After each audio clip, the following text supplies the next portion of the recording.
It's very hot and very windy in Virginia today. Strange combination. I've been told this is tornado weather. It's not supposed to be tornadoes here in the other side of the Appalachian Mountains, but I guess they happen. First off, shout out to my members. Those of you on the Do Witchcraft tier who get to see this video. Queen Slut, Asapi, Aqua Bunny, Taper Clip, Gyasi Hall, Duncan 264, Anime Professor, Zen Huxtable, Hewan, Zerakiel, and Gigadunk. Shout out to all of you. The fact that you're on this list means I like you more than most people in the world. Also, shout out to, I already said Asapi, but Asapi and Night Night, who are on the sponsor good tier, which means they can't see this video, but their contributions are appreciated anyways.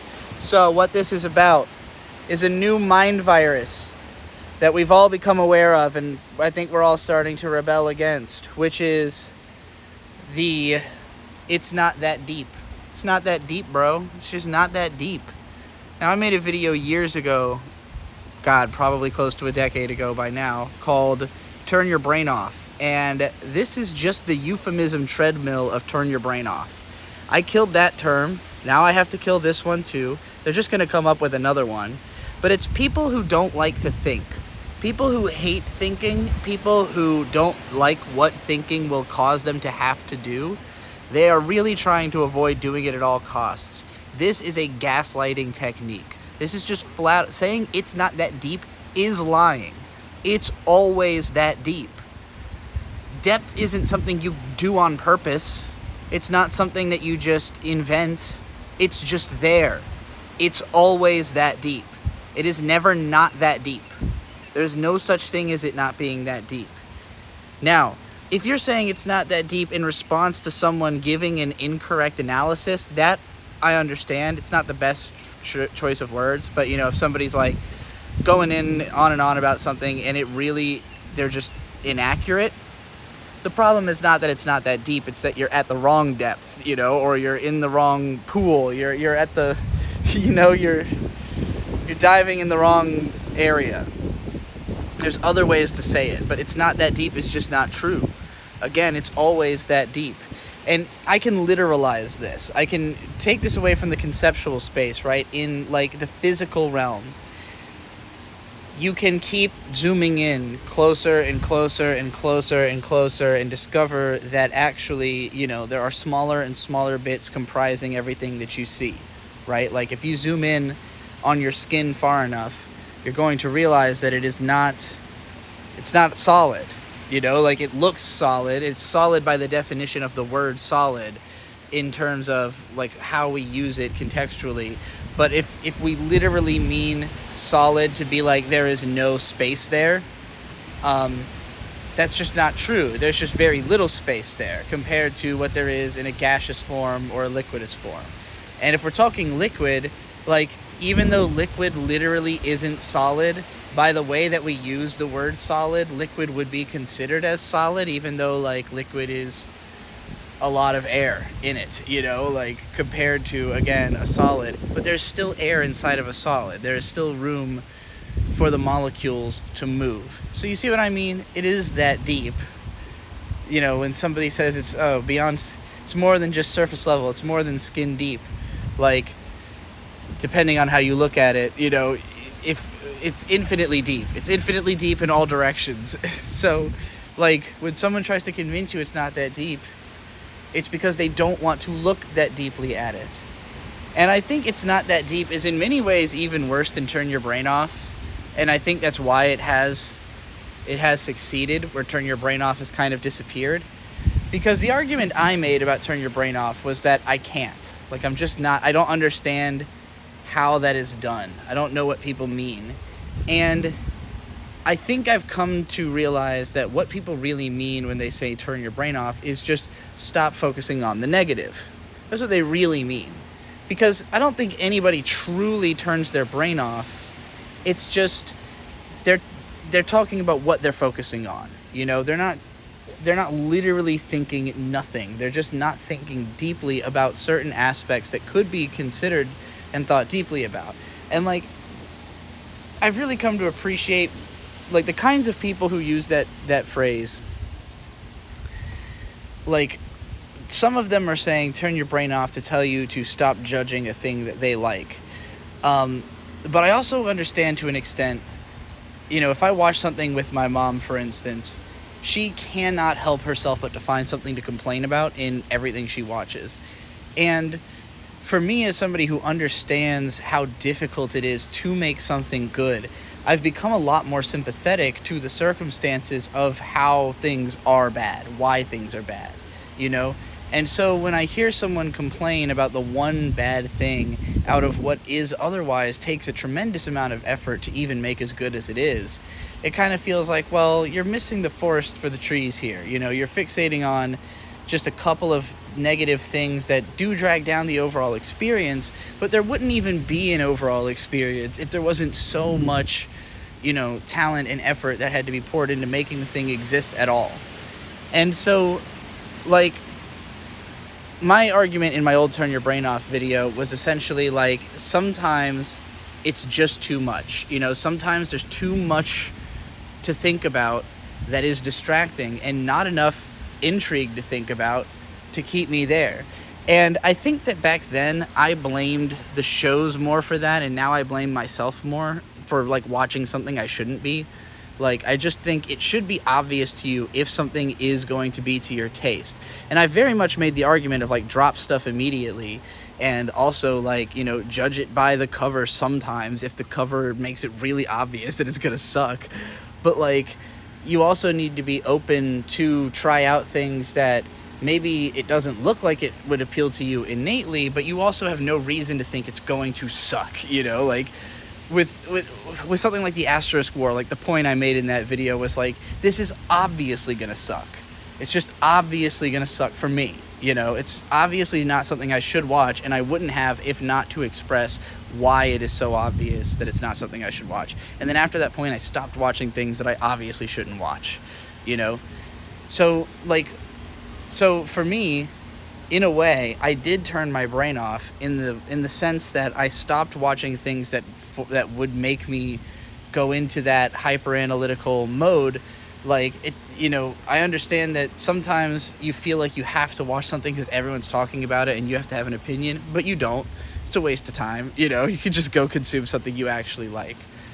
So then with this It's Not That Deep thing, I feel like we've hit this new layer where it is that deep, and it's even deeper. It's deeper than Turn Your Brain Off, because Turn Your Brain Off is suggesting that it's something you can do, that, like, you yourself should turn your brain off. And I always found that annoying, but again, I kind of found a way to do what I think people were asking me to do with that. It's Not That Deep is, like, again, it's way more of a lie, like, it's not just commanding you to do something you might not necessarily be able to do. It's just telling you something untrue in order to change your behavior. It is literally gaslighting. The phrase "it's not that deep" is a gaslighting lie. And I think that the people who say it usually know that it is that deep, and they just don't want to go there. They're getting caught in something, like, they're at a point of being recognized for who they really are, and they want to keep that hidden. And they want to make up reasons that they can become avoidant, of discussing it further. It is just you can just keep repeating "it's not that deep" at somebody. It's one of those things that it doesn't mean anything. So it's just a way to say, like, your emotions are invalid. Basically, if you recognize the depth in something and then someone wants to minimize that recognition that you have, they will tell you it's not that deep. And I legitimately, if somebody hit me with this, I would probably stop talking to them as a person altogether until they stopped doing that. I would just be like, oh, so you're incommunicable. Like, you don't... In the same way, like, there's this great moment in... shout out Gigadonk, because I know you're going to see this. In the vlog, the trans debate is finally over. And she talks about how you can't, like, reason with people who aren't coming from a place of reason. And that also, like, people who are cisgendered They literally just don't understand the world and like the way things work. And like we didn't really give a very nuanced, dive in on that point in that video because frankly it's a long video already and there's a lot to unpack. But there's an aspect of, Giga and I both, I think, believe in I won't call it full gender abolitionism because both of us obviously prefer to be considered as feminine, but we also see that as like a social mind curse, that like it shouldn't really be thought of as femininity, like just because you're acting a certain way doesn't mean that you are like more a man or a woman, basically. Like ideally the message of transgenderism should be that it's that no, there is not a way to be a man or be a woman. That's just like completely contextual, and so you can say like, oh well, I identify as a woman because contextually to my society that makes me feel right in the context we're in, but it doesn't mean that I like the context we're in. It doesn't mean that I want it to be this way, I don't think I would feel the need to be recognized as a woman if I was in a society where the expectations of men and women weren't what they are. You know what I mean? So it feels like there's like this light aspect of contradiction that's innate to being like, well, I live in society, so I want to have a place in it, and transgenderism gives me a place in society, but also the logic behind transgenderism shows me how society is broken, and it's why it doesn't broadly accept transgenderism as a concept, even though it helps things make more sense. It literally just helps things make more sense. So, like, it's a senselessness that is not anyone's fault per se. It's something that's been passed down through the power structure, and the only real way to upend it is for trans people to just gain a lot of power. That's pretty much all we've got. It's the only thing that's worked for anyone else, is like enough people in that sphere who are brilliant come into opportunity and pass that opportunity along. That's the only thing we've got. So for me, especially as a trans person, as a, I'll say a social minority that is being hunted in my current political climate, it's always that deep. Like, whatever it is, it's definitely that deep. And if you try to tell me it's not that deep, I definitely am going to look at you as someone who's trying to control me, someone who is trying to silence me, someone who's trying to who's trying to ultimately kill me. Like, I will live a worse life if I don't live in a way that's true to my identity, and living a worse life will slowly kill you faster, slowly do you faster. So I intend to live my life to the best of my ability, and that means that I have to make really deep decisions and really deep considerations and really deep moves and really have a deep impact. And again, if someone tries to tell me what I'm doing is not that deep, it's like, well, you might not be able to see that deep into it, but it's definitely that deep, And I think it always is. I think a lot of the time, even like if we're talking about art and things people say, a lot of people don't want it to be that deep. A lot of the time the people saying it's not that deep, they're talking about something they did. And it's because they don't want it to have been as deep as it was.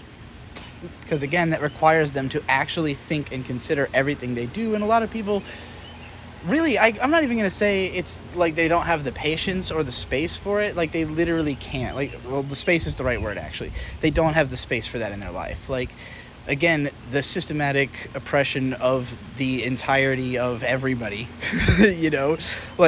puts you in a position of feeling like there's nothing you can do but to just keep pushing forward to the next thing without ever looking too deeply or looking backward. And if you legitimately are not smart enough to fucking even pull off that level of thought, what you need to have is the humility to listen to people who are. Instead of saying it's not that deep, be like, I didn't realize how deep it was. I didn't know it was so deep. Oh shit, I didn't realize it went deep like that, you know? Damn, I'm out of my depth. That's such a great thing to be able to say. I love telling people I'm out of my depth or that's over my head. Like, those two things I've said many, many times. You know, I'm like in a call with somebody, and it could be that they're someone who's younger than me, someone who looks up to me, someone who doesn't understand the world as well as I do, but they know some shit I don't. And if they start making references I don't get, I'll be like, I'm out of my depth. What's going on? I don't know what's happening, you know? That's humility. That is understanding that, yes, it's probably that deep, so I should try to navigate that depth before I let it swallow me, you know? If you keep telling yourself it's not that deep, it's not that deep, eventually your fucking submarine capsizes like those dumbass billionaires.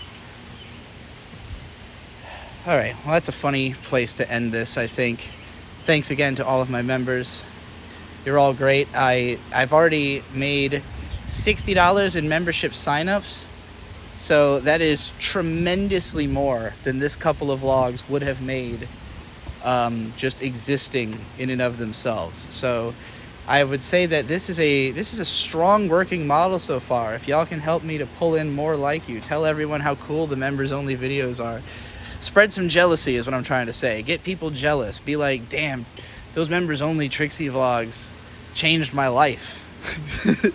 If I never saw those, I wouldn't have realized that I could say absolutely fuck you to people who tell me that it's not that deep and call them gaslighters. And, you know, since I'm a member, I have the video on hand and I can show it to them and be like, bitch, watch this.